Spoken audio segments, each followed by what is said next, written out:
We're now shifting our focus. It's second day of G20 meet in the Union Territory of Jammu and Kashmir. Over 60 delegates from several G20 nations are a part of this event.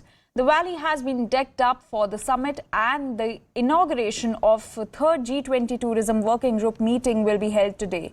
Now, it is important to note that this is the first major international event in the Kashmir Valley since the abrogation of Article 370 in 2019. Now, the meet will be held till 24th May at Srinagar's Sher-e-Kashmir International Conference Centre. The main focus of the meet will be on tourism, cinema and investments with the aim to promote film tourism. Now, delegates were yesterday showcased art and craft of Kashmir, following which they took a shikara ride of Dal Lake. Now, actor Ram Charan was also present in the meet yesterday and expressed his love for Jammu and Kashmir.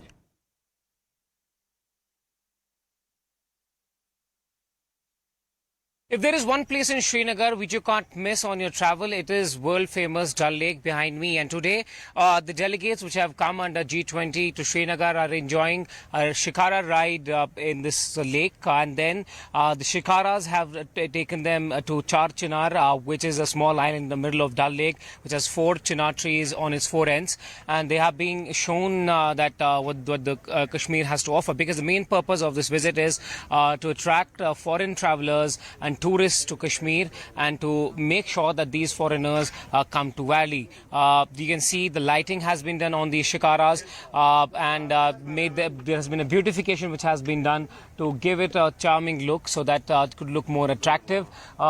These delegates will be here for a couple of more days and then they will head back. This is an all-important meeting where the government is not only focusing on tourism but also in promoting film tourism as well. Now, the government says the aim is to bring back and revive the tourism sector in Kashmir Valley. You can see this is in the backdrop of the cloud cover that Srinagar is having today.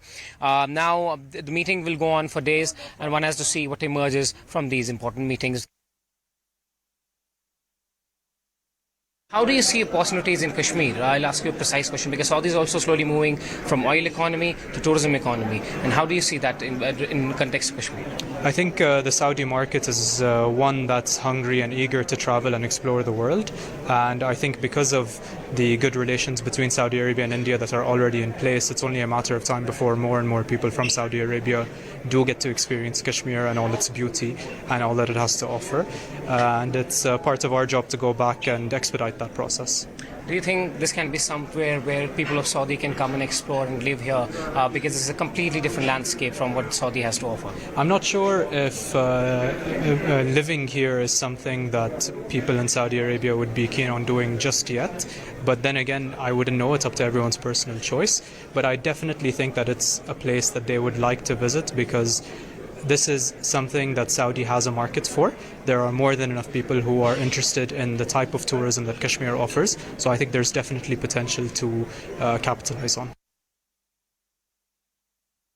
Crossing over to our correspondent Ishan Wani. Ishan, so it's the second day of the G20 event in Srinagar. What's on the agenda?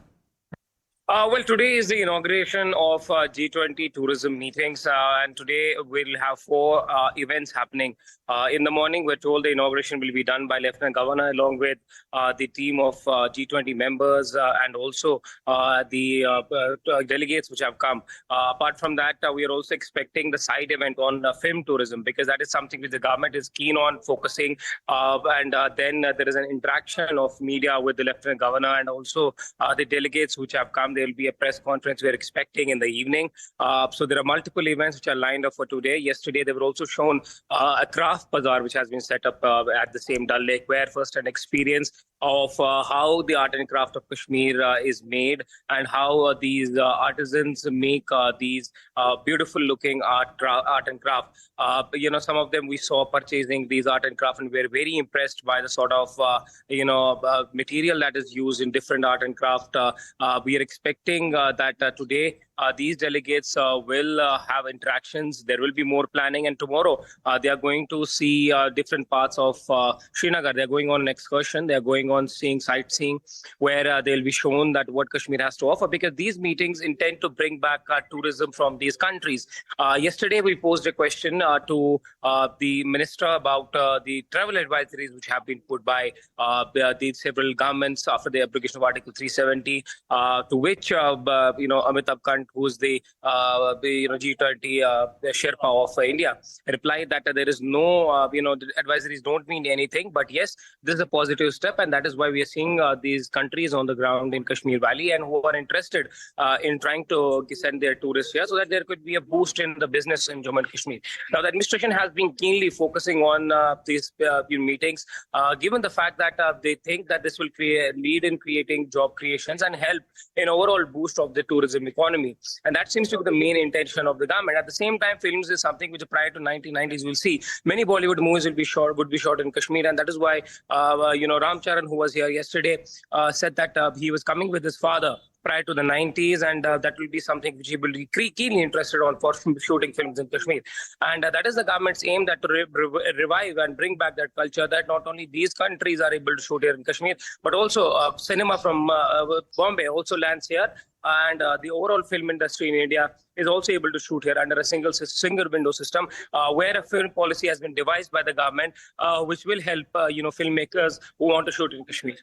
Also, Ishan, what are the security arrangements that are in place? There are very tight security arrangements, particularly near the venue and around the venue. The road leading to the venue has been completely sealed. There are NSG, Marcos, and Special Operation Group, CRPF, SSB, and other deployments being made. Several policemen have been deployed wearing civilian clothes, and to give an impression about how the things have changed. Now we are seeing that security forces have also placed snipers on the high-rise buildings.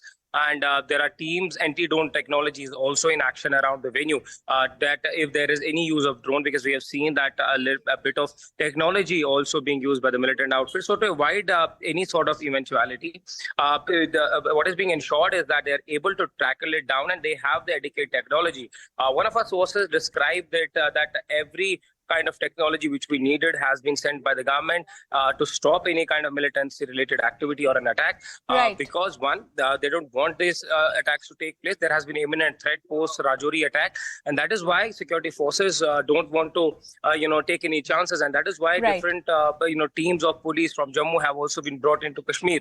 All right, Ishan, we'll keep tracking this story for more updates.